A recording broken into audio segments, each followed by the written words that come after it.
ముక్కోటి ఏకాదశి సందర్భంగా శ్రీక్షేత్ర హనుమత్పురమందు శ్రీ కళ్యాణ వెంకటేశ్వర స్వామి వారికి భక్తులందరి చేత చక్కగా పుష్పయాగాన్ని నిర్వహించబడింది.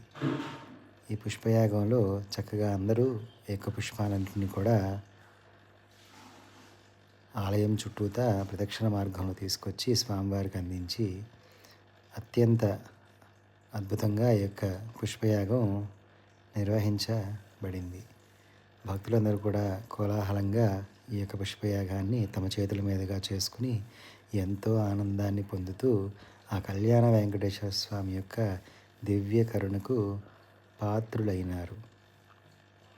చక్క మంగళహారతుల్లో స్వామివారి నిండుగా ఆ ముక్కోటి ఏకాదశి రోజున నిత్య ఉత్తర ద్వార దర్శనమైన శ్రీక్షేత్రంలో స్వామివారి దర్శనమిస్తూ భక్తులకి కొంగు బంగారమై నిలిచి ఉన్నారు.